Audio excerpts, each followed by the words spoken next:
ordinario número 7, del séptimo domingo ordinario.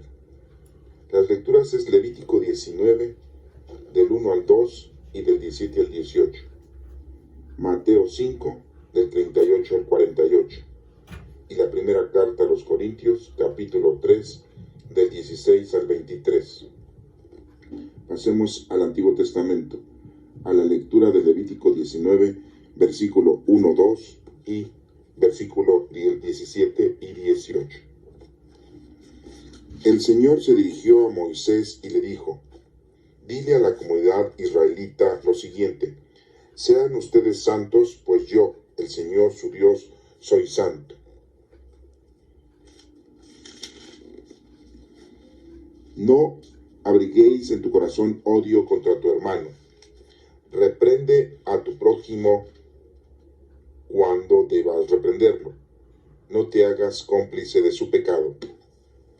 No seas vengativo ni rencoroso con tu propia gente. Ama a tu prójimo, que es como tú mismo. Yo soy el Señor. Palabra de Dios. Te alabamos, Señor. Pasemos a la lectura de Mateo, capítulo número 5, del 38 al 48. Ustedes han oído que antes se dijo: ojo por ojo, diente por diente. Pero yo les digo, no resistáis al que te haga algún mal. Al contrario, si alguien te pega en una mejilla, ofrécele también la otra. Si alguien te demanda y te quiere quitar la camisa, déjale que se lleve también tu capa. Si te obligan a llevar carga una milla, llévala 2. A cualquiera que te pida algo, dáselo, y no le vuelvas la espalda al que te pida prestado. También han oído que antes se dijo: ama a tu amigo y odia a tu enemigo. Pero yo les digo, amen a sus enemigos y oren por quienes los persiguen. Así ustedes serán hijos de su Padre que está en el cielo, pues Él hace que su sol salga sobre malos y buenos, y manda la lluvia sobre justos e injustos. Porque si ustedes aman solamente a quienes los aman, ¿qué premio recibirían? Hasta los que cobran impuestos para Roma se portan así. Y si saludan solamente a sus hermanos, ¿qué hacen de extraordinario? Hasta los paganos se portan así. Sean ustedes perfectos como su Padre que está en el cielo es perfecto. Palabra de Dios. Honor y gloria a ti, Señor Jesús. Pasemos a la primera carta de los Corintios, capítulo número 3, del 16 al 23. ¿Acaso no saben ustedes que son templo de Dios y que el Espíritu de Dios vive en ustedes? Si alguno destruye el templo de Dios, Dios destruirá a él, porque el templo de Dios es santo, y ese templo son ustedes mismos. Que nadie se engañe. Si alguno de ustedes se cree sabio según la sabiduría de este mundo, vuélvase como un ignorante para así llegar a ser verdaderamente sabio. Pues la sabiduría de este mundo es pura tontería para Dios. En efecto, la Escritura dice: Dios atrapa a los sabios en la propia astucia de ellos. Y dice también: el Señor sabe que los pensamientos de los sabios son tonterías. Por eso, nadie debe sentirse orgulloso de ser seguidor de hombre alguno, pues todas las cosas son de ustedes. Pablo, Apolos, Pedro, el mundo, la vida, la muerte, el presente y el futuro, todo es de ustedes. Y ustedes son de Cristo, y Cristo es de Dios. Esta es palabra de Dios. Te alabamos, Señor.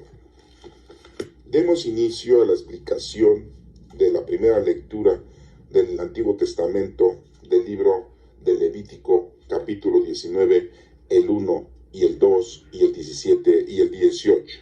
Dice así: el Señor se dirigió a Moisés y le dijo: dile a la comunidad israelita lo siguiente: Sean ustedes santos, pues yo, el Señor su Dios, soy santo.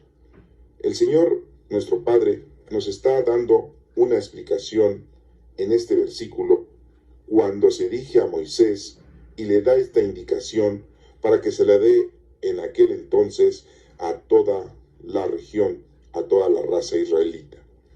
Y muy claramente dice lo siguiente: sean ustedes santos, pues yo, el Señor su Dios, soy santo. Tenemos que buscar la santidad. Tenemos que lograr la santidad de nuestra vida. ¿Y qué es la santidad? Simple y llanamente es llevar a cabo todas las indicaciones que nuestro Padre Dios nos da. Y esas indicaciones las tenemos aquí, en la palabra de Dios. Tenemos 46 libros en el Antiguo Testamento y 27 libros en el Nuevo Testamento. Son 73 libros.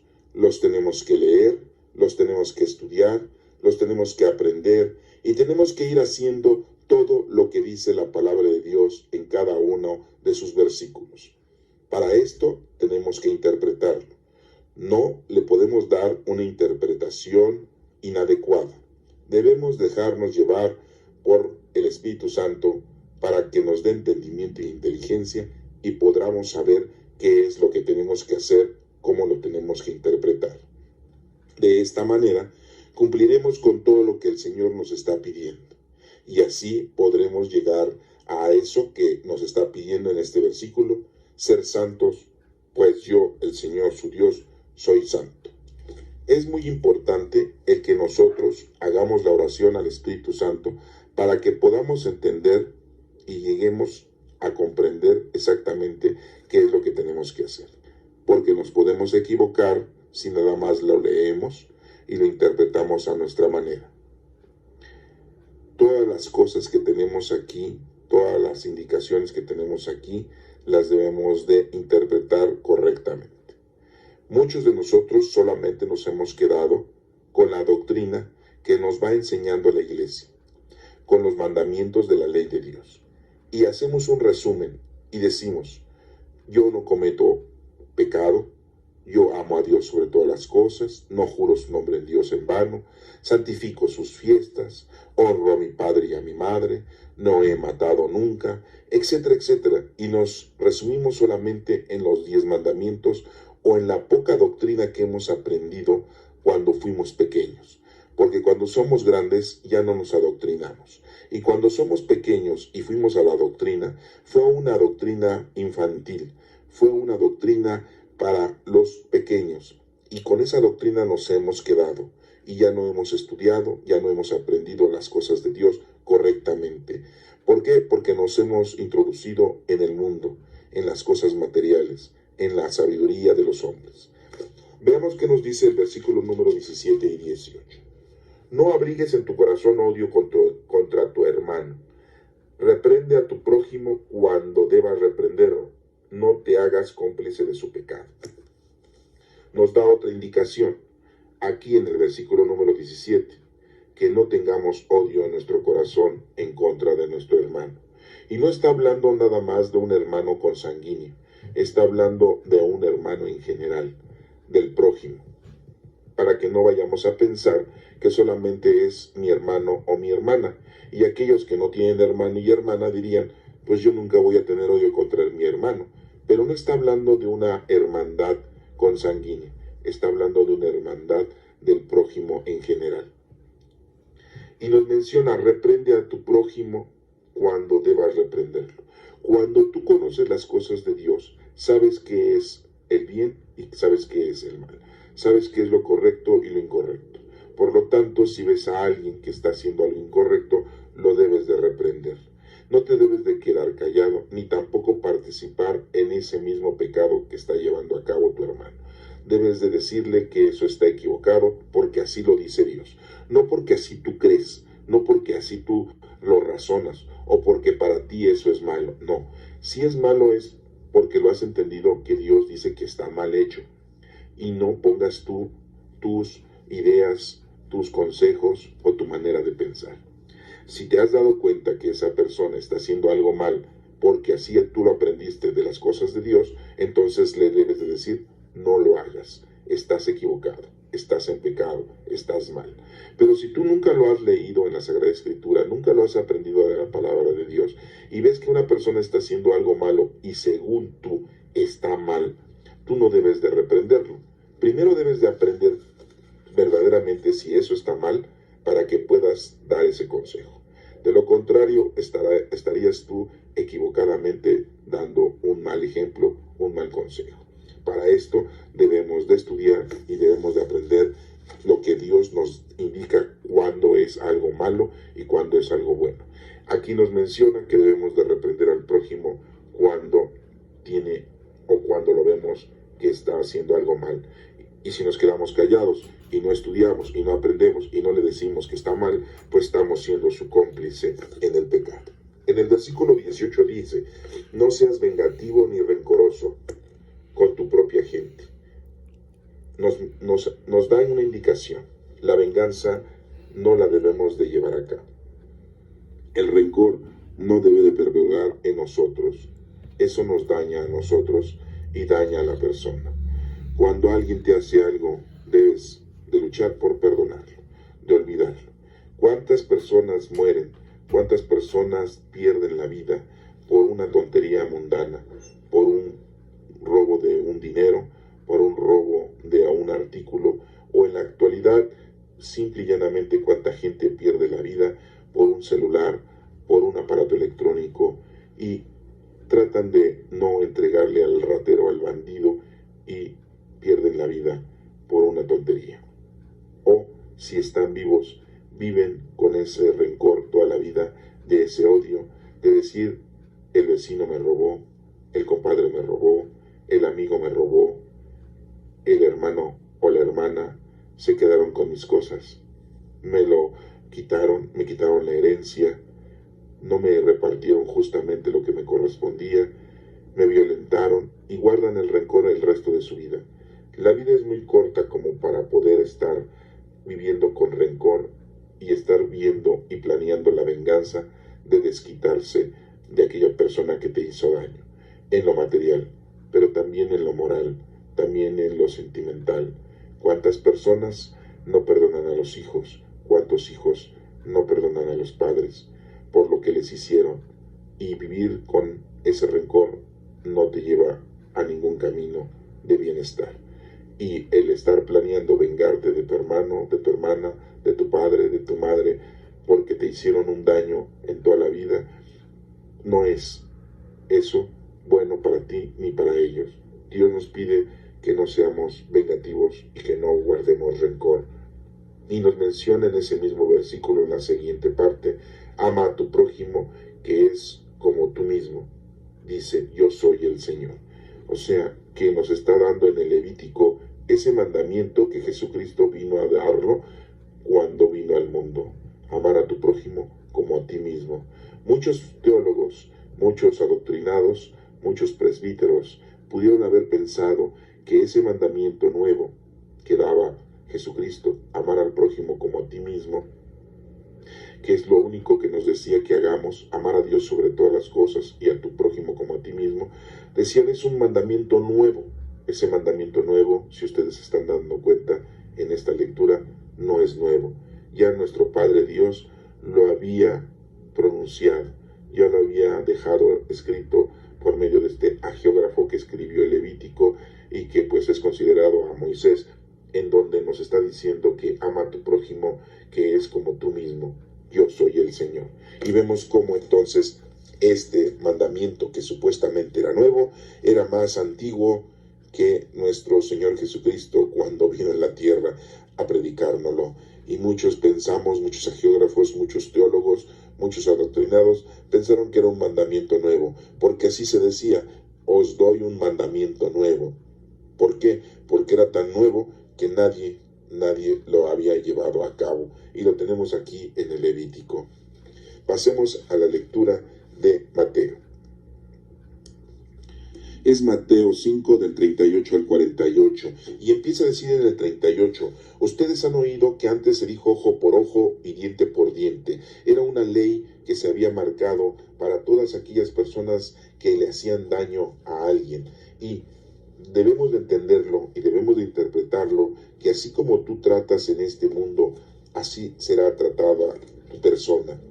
Con la vara que mide será medido, dice otro de los versículos que se presentan. Entonces, aquí nos está diciendo en el 38 que ya lo hemos oído eso antes, ojo por ojo, diente por diente, pero yo les digo, no resistáis o no resistas al que te haga algún mal. Al contrario, si alguien te pega en una mejilla, ofrécele también la otra. Esto nos da a entender que nosotros no debemos de tener ese rencor que acabamos de analizar en la primera lectura, que nosotros debemos de tomar no venganza a esa persona por lo que nos ha hecho. Debemos de considerar, debemos de perdonar. Debemos de pedirle al Espíritu Santo que nos dé fuerza y tolerancia para llevar a cabo este perdón y no venganza, esta reconciliación y no rencor, este olvido y no rencor. Y aquí en el versículo 39 nos lo dice, no resistas. Al contrario, si alguien te pega una mejilla, ofreceré también la otra. No debes de oponer resistencia a tu sentimiento de odio. Debes de recapacitar. Esa resistencia que le pones a esa persona que te hizo daño es algo que te va a llevar al pecado, que te va a llevar al sentimiento negativo. Debes de progresar, debes de amar, debes de perdonar. Esto solamente lo podrás lograr con el Espíritu Santo. Tú solo no vas a poderlo hacer. En el número 40 dice, si alguien te demanda y te quiere quitar la camisa, déjale que se lleve también tu capa. Nos da un ejemplo muy sencillo de una persona que es asaltada y le quitan la camisa. No solamente darle la camisa, sino también la capa. Esto nos da a entender que nosotros debemos de ser tan exagerados y tan extremistas en el perdón para que podamos nosotros verdaderamente encontrar la salvación. Recuerden que las cosas materiales van y vienen. Las cosas materiales son de este mundo. La vida es de este mundo, pero la vida eterna es allá con el Señor. Estamos aquí solamente un tiempo determinado. Muchos teólogos han dicho que estamos aquí a prueba. Muchos otros dicen que solamente es un examen y nos vamos. Muchos otros dicen que estamos aquí para purificar nuestra alma, para poder estar con el Señor. Y muchos otros teólogos nos mencionan que hemos aquí venido a conocer, amar y servir a Dios. Y otros más nos mencionan, otros teólogos nos dicen que venimos a esta vida para disfrutarla, para poder disfrutar eternamente la vida con nuestro Padre Dios. Si se dan cuenta, muchas interpretaciones de muchos teólogos nos dicen de esta vida, pero aquí el Señor simple y llanamente nos está diciendo que no logremos un malestar en nuestro pequeño tiempo que estamos en esta vida material y mundana, porque también tenemos una vida espiritual, y recordemos esa balanza que el Señor dijo: al César lo del César y a Dios lo de Dios. No podemos dejar de vivir en la forma material, pero tampoco debemos de olvidarnos de vivir una forma espiritual. En el número 41 dice: si te obligan a llevar carga una milla, lleva dos. Nos da a entender que eso que se está presentando como sufrimiento, se lo ofrezcamos a Dios para que Él nos dé un premio por lo que estamos nosotros aguantando en esta vida.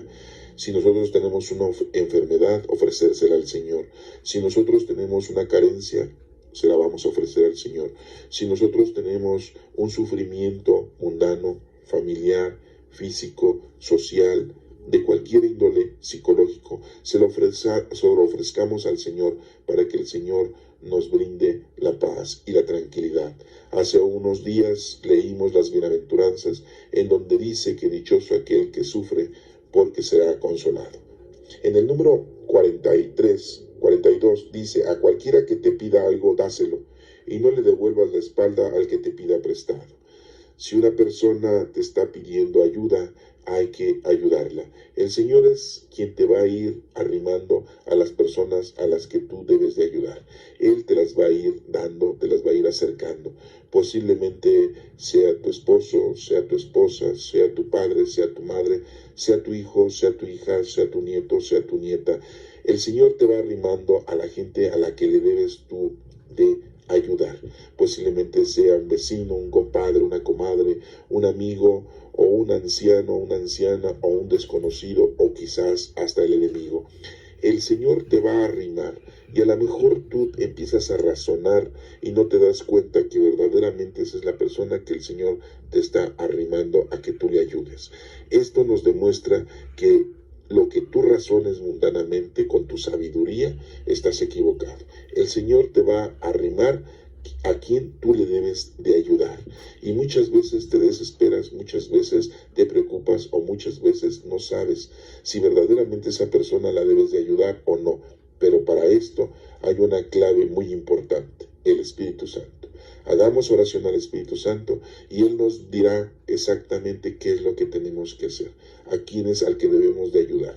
Y aquí nos dice que a cualquiera que te pida algo, dáselo. Ese cualquiera puede ser una persona desconocida como una persona que ya conoces y que dices, ¿cómo? A esta persona le tengo que ayudar. Así es. En el número 43 dice, también han oído que antes se dijo, ama a tu amigo y odia a tu enemigo. Así se había dicho antes, que amaras a tu amigo porque era el que te estaba brindando paz y tranquilidad y le deberías de corresponder con esa misma paz y tranquilidad. Y al enemigo lo tenías que odiar, ya que ese enemigo estaba en pecado y no te debías tú de enrolar en el pecado. Pero en el número 44, nuestro Señor Jesucristo nos da una indicación más estricta. Pero yo les digo, amen a sus enemigos y oren por quienes los persiguen. Esto nos hace ver que el amor es lo más importante que se genera en el género humano. Y nuestro Señor Jesucristo nos pide eso. Vemos cómo Jesucristo en la cruz está sufriendo, está muriendo. Vemos su agonía plena después de haber recorrido toda su pasión.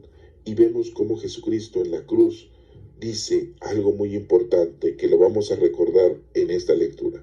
Dice, Padre, perdónalos porque no saben lo que hacen.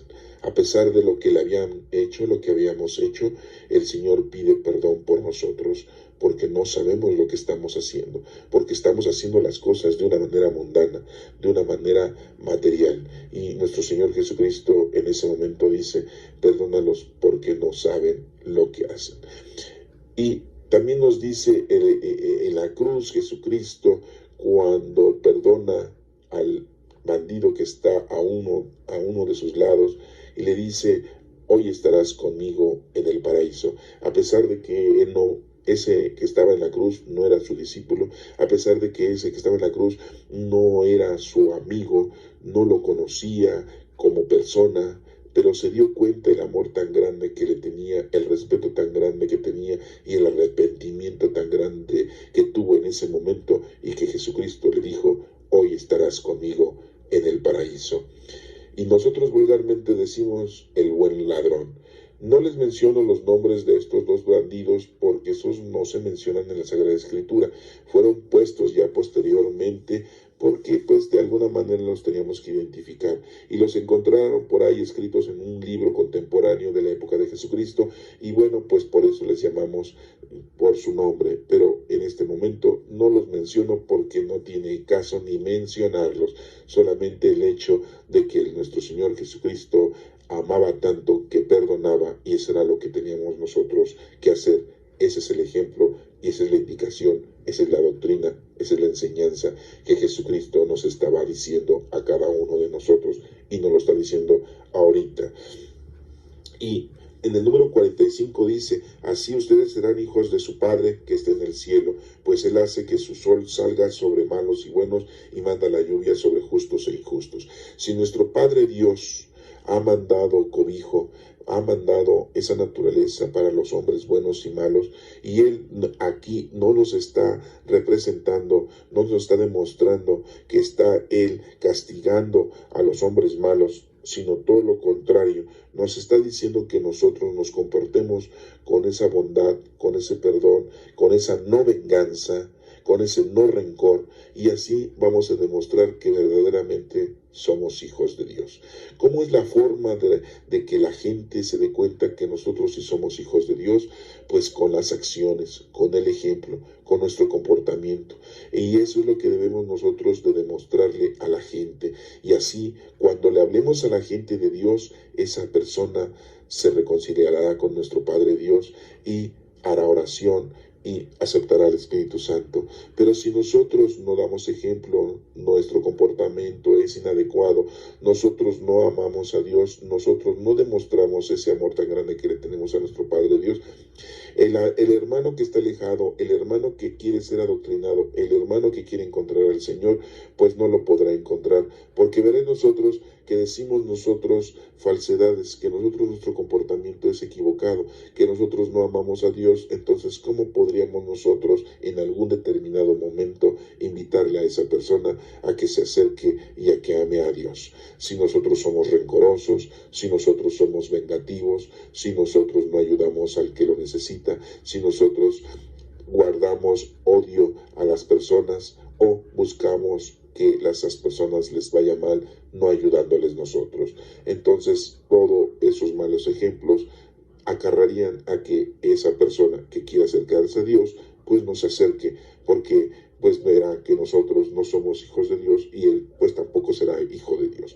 Los hijos de Dios tratan, cumplen con las cosas de Dios. En el número 46 dice, porque si ustedes aman solamente a quien los aman, ¿qué premio recibirán? Hasta los que cobran impuestos para Roma se portan así. Nos hace ver que si nosotros amamos a nuestra gente, a nuestros familiares, pues eso es lógico que lo hagamos.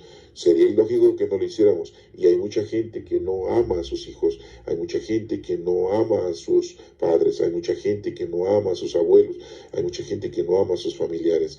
Y vemos que hacen mucha preferencia los padres a ciertos hijos. Vemos cómo hay mucha preferencia de hijos que aman más al padre, aman más a la madre o aman más a la hermana que al hermano, y así consecutivamente vemos cómo hacen una diferencia, hacen una preferencia, y eso está equivocado, eso está mal.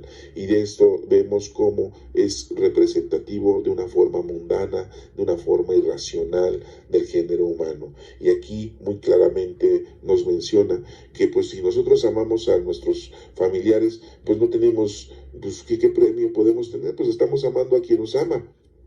Aquella madre que ama a sus hijos, pues sus hijos la amarán a ella. Le digo, hay casos en la actualidad que se dan que hay preferencias, pero hablemos de la generalidad. ¿Qué ganamos con amar a quien nos ama? Pues nada, es lógico que amemos a quien son nuestros familiares, pero aquí nos menciona que ganamos más al amar a quien no es nuestro familiar, quien no es nuestro amigo, quien es nuestro enemigo. ¿Y cómo podemos amar a nuestro enemigo? Perdonándole, dándole un buen ejemplo y sabiendo y haciendo oración, ayudándole, haciendo oración al Espíritu Santo, haciendo oración para él con el Espíritu Santo. Y en el 47 dice, y si saludan solamente a sus hermanos, ¿qué hacen de extraordinario? Hasta los paganos se portan así. Entonces, un saludo no se le niega a nadie, y no tengamos nosotros ese rencor, ese odio. Hagamos el bien, saludemos, y si podemos, ayudemos corporalmente, y si no, simple y llanamente hagamos oración y pidamos por ellos para que el Señor poco a poco ellos vayan conociéndolo y se vayan acercando a Él. En el número 48 dice, sean ustedes perfectos como su Padre que está en el cielo es perfecto. Entonces luchemos por hacer lo que el Señor nos está enseñando y hagámoslo bien. No lo hagamos por pedacitos, no lo hagamos por espacios pequeños. Hagámoslo todo correctamente y de una manera idónea y firme. Pasemos a la lectura de la primera carta a los Corintios. Es la primera carta de los Corintios, capítulo número 3, del 16 al 23. Y nos menciona muy claramente desde el inicio, dice, ¿acaso, una pregunta, ¿acaso no saben ustedes que son templo de Dios y que el Espíritu Dios vive en ustedes? Ya somos templos de Dios, nosotros somos la iglesia, nosotros somos el templo, porque el Espíritu Santo habita en nosotros desde que fuimos bautizados, sacramentalmente hablando. Pero todos aquellos que no son bautizados y que no están bautizados, el Espíritu Santo vive con ellos también de una manera no sacramental, no institucional, pero ya está, porque el Espíritu Santo ya llegó a todo el mundo. Nadie puede quedarse sin el Espíritu Santo. Nosotros los apóstoles, nosotros los discípulos, nosotros los adoctrinados, nosotros los hijos de Dios, nosotros los que llevamos el Evangelio, nosotros que amamos a Dios, a toda aquella persona que no está bautizada, la debemos de ayudar a que se bautice.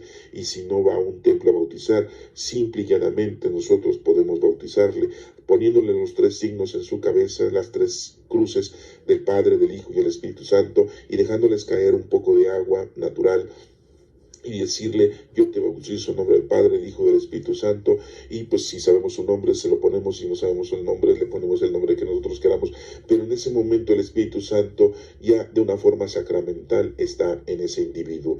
Eso es lo más importante que debemos de hacer nosotros los hijos de Dios, el llevar el Espíritu Santo de una manera sacramental a las personas que solamente lo tienen de una manera general, porque el Espíritu Santo ya habita en el planeta. En el número 16 muy claramente nos dice: ¿acaso ustedes que son templo de Dios y que el Espíritu de Dios vive en ustedes, que no lo saben? Ya sabemos que somos templos del Espíritu Santo.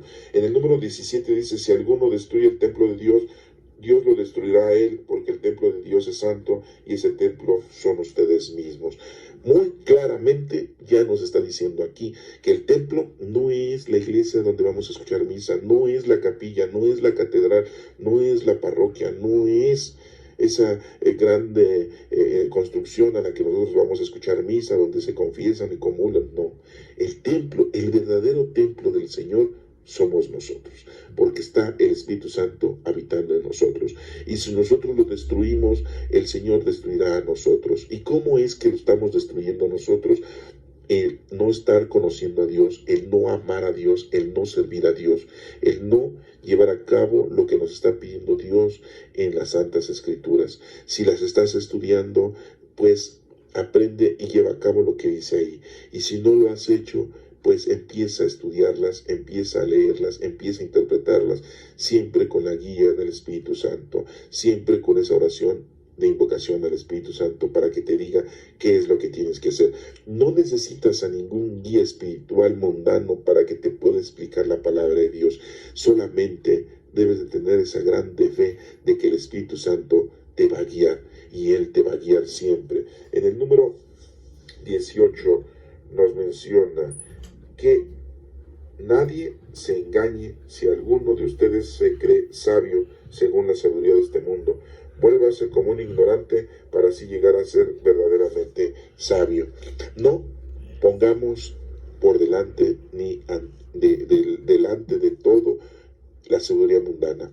Primero está la sabiduría divina, y si nosotros queremos poner la sabiduría mundana ante las cosas de Dios, estaríamos en una equivocación muy grande y estaríamos cayendo en un pecado. La sabiduría de los hombres no sirve, son una tontería. Así lo dice Dios en la lectura del Antiguo Testamento. Son tonterías las sabidurías que el ser humano ejerce o lleva a cabo en este mundo. La sabiduría de Dios es la principal, es la eterna y es la del Todopoderoso, y es la que nos ayuda para vivir felices el tiempo que debas estar en este mundo, para ser felices en el otro mundo, en la vida eterna. Ahora que nos vayamos, ahora que estemos con nuestro Padre Dios, todo esto que estás escuchando, te acordarás y dirás: qué grande es la sabiduría del Señor, qué bendita es su divinidad, que nos regaló desde que éramos infantes humanamente hablando, y ahora estaremos en la vida eterna cuando estemos con Él. En el número 19 dice: pues la sabiduría de este mundo es pura tontería para Dios. En efecto, la Escritura dice: Dios atrapa a los sabios en la propia astucia de ellos.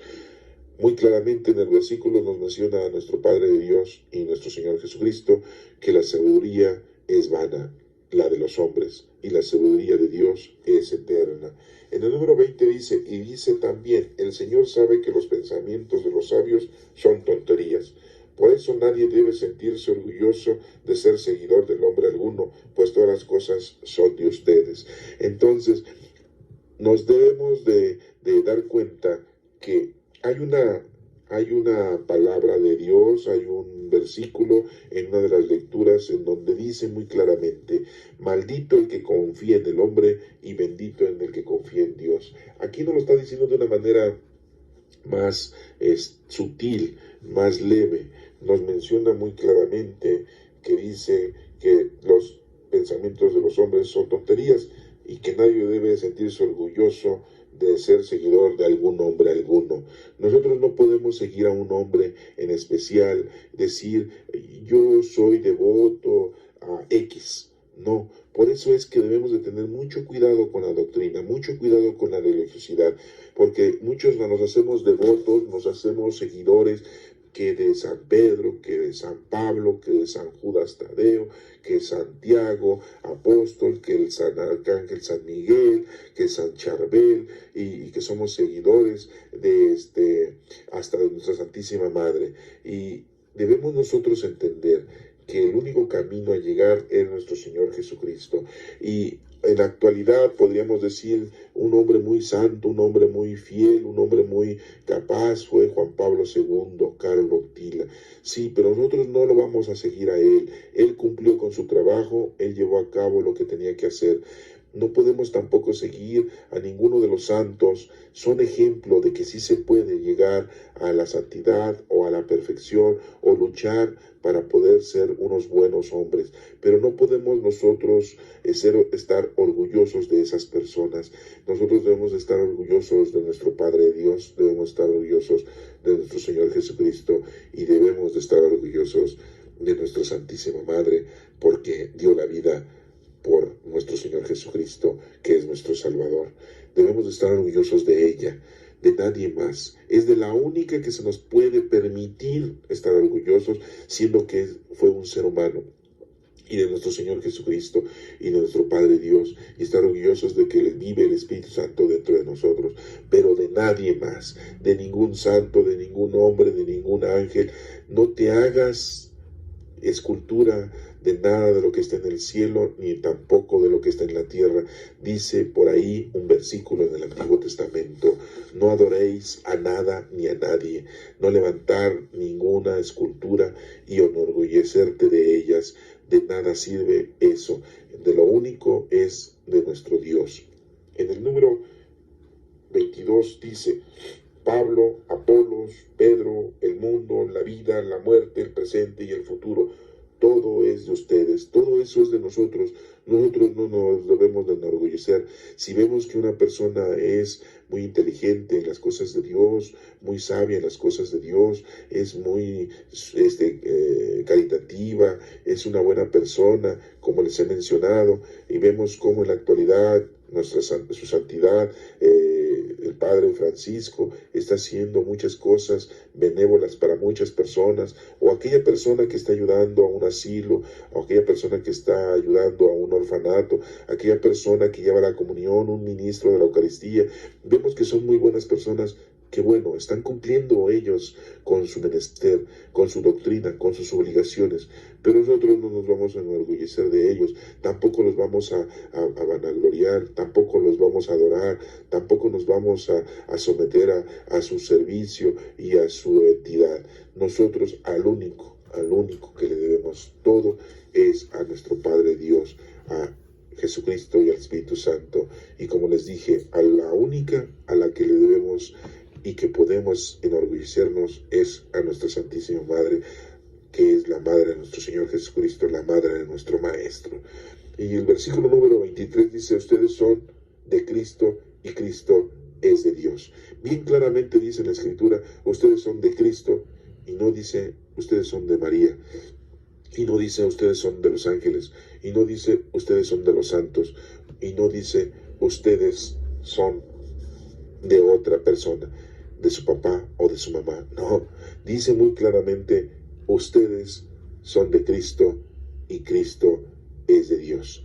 Y recuerden, Jesucristo es el camino, la verdad y la vida. Nadie llega al Padre si no es por medio de nuestro Señor Jesucristo. Y no hay otra forma, Olvidémonos de los santos, olvidémonos de los ángeles, olvidémonos de toda puerta que por ahí se haya abierto en su ideología, en su religiosidad, en sus amuletos, en sus teorías, en todos sus raciocinios, en toda su sabiduría. Nada se mueve sin la voluntad de nuestro Padre Dios. Y no olvidemos que el Espíritu Santo habita en nosotros desde que fuimos bautizados. Que Dios te bendiga.